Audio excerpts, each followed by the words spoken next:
L'utopie est à l'horizon, elle s'en éloigne de 2. Je fais 10 pas de plus et elle s'éloigne de 10 pas.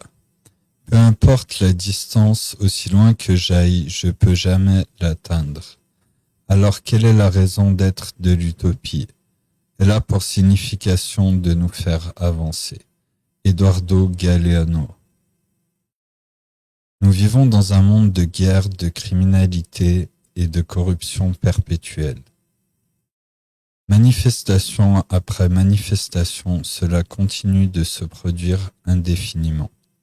Il semble que nous ayons, comme The Projet Vénus, aborde-t-il la question. Si vous voulez vraiment mettre un terme à la guerre, à la faim et à la plupart des crimes, ce que nous devons faire éventuellement par l'éducation est de déclarer toutes les ressources de la terre en tant que patrimoine commun de tous les peuples du monde.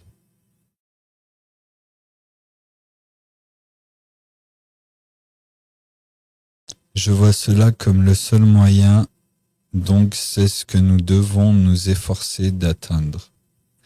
Je ne dis pas que ce peut être accompli d'un seul coup, c'est un long processus d'éducation.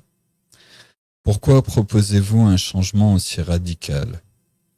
Eh bien, je voudrais voir la fin de la guerre, de la pauvreté, des souffrances humaines inutiles. Et je ne peux pas le voir au sein d'un système monétaire. Je vois une répétition constante de la même série d'événements, guerre, pauvreté, récession.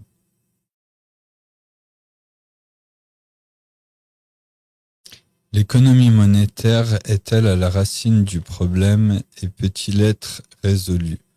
S'il ne peut pas être fixé, pourquoi? Concrètement, au sein ce système, afin de survivre, vous devez vous soumettre à ces méthodes. Un avocat n'est pas toujours là pour vous aider, il y a une histoire d'argent pour le cabinet. En d'autres termes, la motivation n'est pas fondée sur ce que vous appelleriez des préoccupations humaines, elle est fondée sur le résultat financier. La motivation dans la plupart des industries, la ligne directrice est le profit et non l'amélioration de l'humanité. Et ils estimeraient que c'est un sous-produit de ce système. Je ne crois pas cela. Les règles du jeu ont été inventées il y a tant d'années. Qu'elles ne correspondent plus aux circonstances économiques actuelles. Ce que nous aimerions faire, c'est mettre à jour notre système de sorte qu'il s'adapte à la nouvelle technologie. Est-ce que l'élection de personnes ayant des valeurs morales élevées pourrait résoudre le problème? Non, car même si nous réussissons à élire des personnes au caractère moral incontestable, et si nous épuisons les ressources, il y aurait des mensonges, de la triche, des vols. Ce n'est pas de personnalité morale dont nous avons besoin, mais plutôt de la gestion intelligente des ressources de la Terre. Le véritable avenir dépend de notre capacité à résoudre les problèmes de pénurie. Surmonter ces problèmes par notre propre ingéniosité créative. Qu'est-ce qu'une économie basée sur les ressources et comment cela se compare-t-il à une économie monétaire? Dans une économie monétaire, nous utilisons l'argent comme moyen d'échange.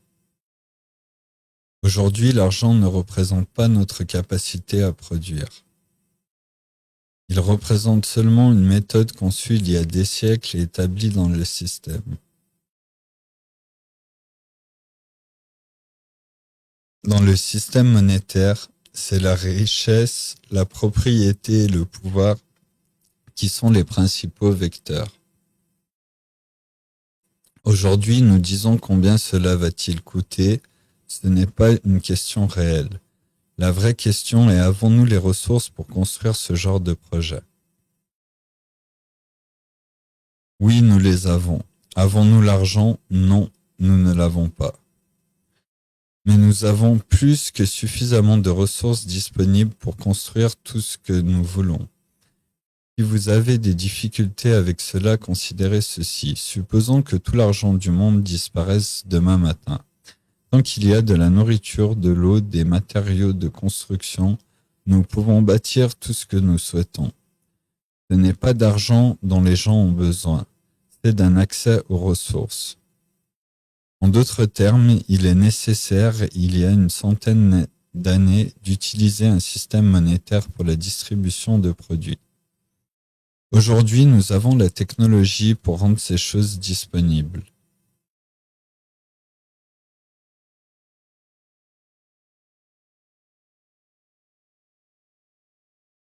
Un système économique basé sur les ressources n'utilise pas la monnaie, le troc, le commerce ou tout autre. Il est basé sur l'idée d'une culture qui s'adapte à la capacité de charge des ressources de la planète.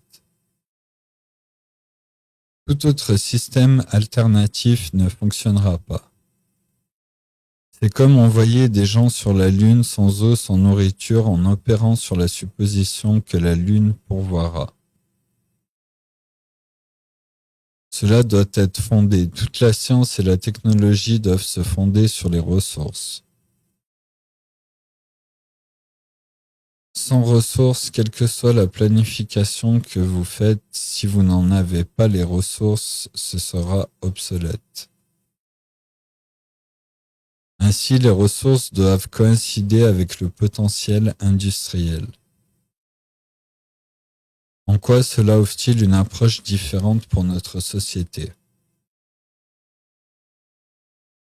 Cela changerait les perspectives de base des personnes. Il n'y aurait pas de choses telles que le chômage, pas de guerre, ni police, ni prison, ni banque, ni argent.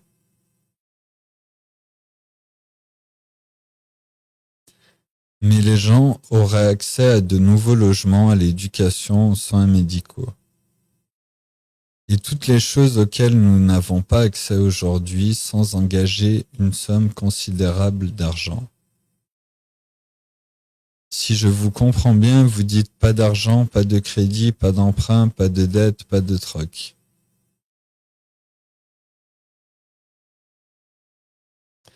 Où est la motivation? Pas de guerre, pas de dispute territoriale, une réduction de la criminalité de l'ordre de 90%. La fin de la peur de privation économique ou de perte de votre maison.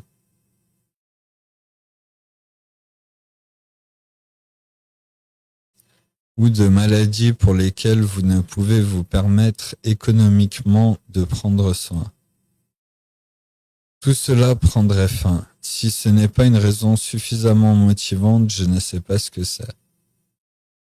Beaucoup de gens sont amenés à croire que l'argent est la force motrice qui génère la motivation. Il génère également la motivation à la corruption, au détournement de fonds, exigeant de prendre soin de votre beau-frère, aux pratiques déloyales, à la discrimination raciale. Oui, l'argent produit de la motivation, mais il produit également tous les autres facteurs qui sont généralement laissés de côté. Je dirais que les gens dont nous nous souvenons dans l'histoire ne sont pas les gens qui ont fait fortune ou ont fait beaucoup d'argent. Ce sont des personnes qui ont donné leur vie pour améliorer la vie d'autres sans devenir riches.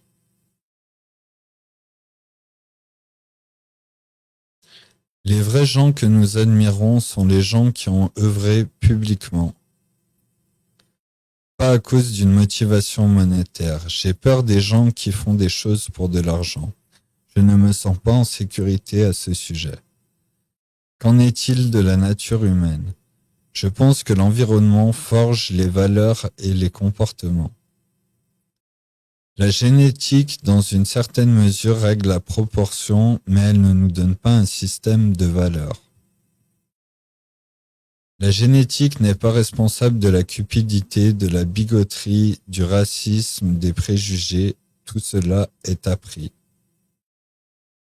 Si vous ne modifiez pas les conditions qui génèrent cela, je ne vois pas de solution. Ce que propose The Venus Project est la reconception de notre culture de sorte que ces conditions n'existent plus. Qu'en est-il de la pénurie?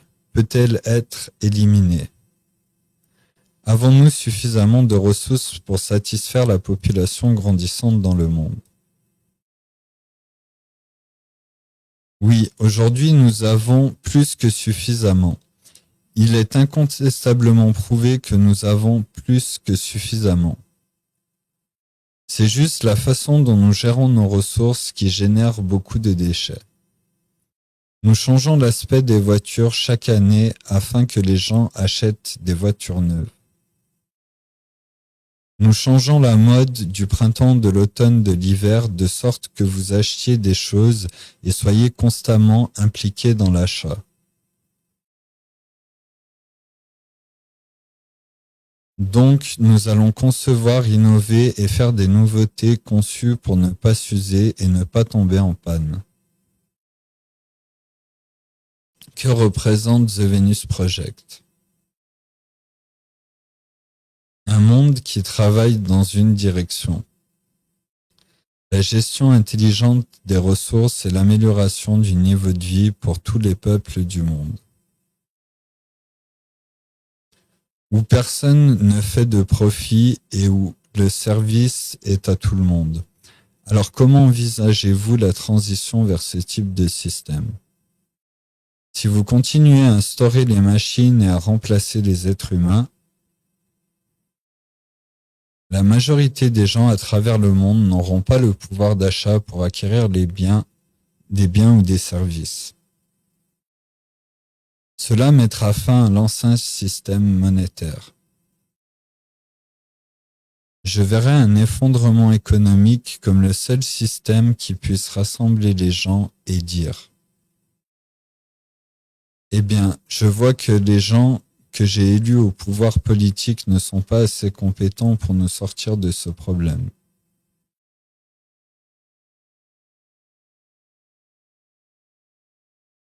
Et ils seront à la recherche d'autres alternatives possibles.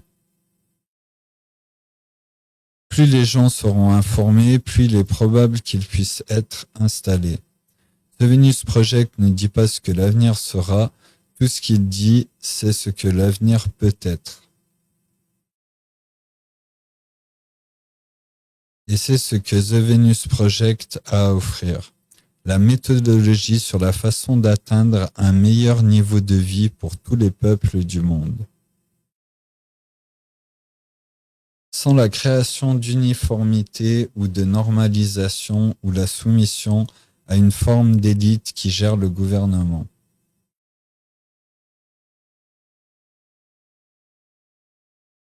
Quels sont les problèmes qui nous barrent la route pour la mise en œuvre de ce type de transition? Tradition, coutume, endoctrinement, propagande. Nous sommes tous conditionnés à accepter notre système comme le meilleur système. Il nous est tous transmis des histoires sur la culture, notre histoire culturelle et qui a laissé de côté les aspects négatifs. Toutes les sociétés ont tendance à soutenir les valeurs dominantes. Il n'existe pas de société objective.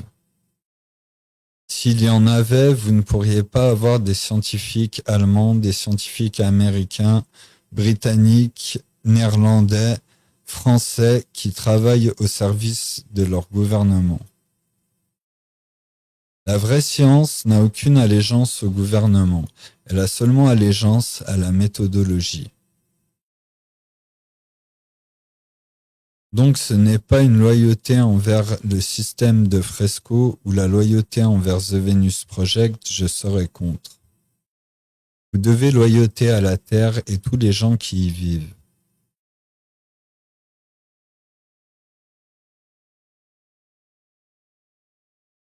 Qui décide de ce que l'avenir sera? Je ne pense pas que quiconque ait à décider de ce que l'avenir sera, mais nous devons décider où nous voulons aller et dans quel genre de monde nous voulons vivre. Et avons-nous les moyens et les ressources pour construire un tel monde? La réponse à cela est oui, nous les avons. La capacité et les ressources pour construire un tel monde. Il n'existe aucun moyen pour vous de le faire de votre côté. Soit nous pensons globalement, soit individuellement, nous périssons.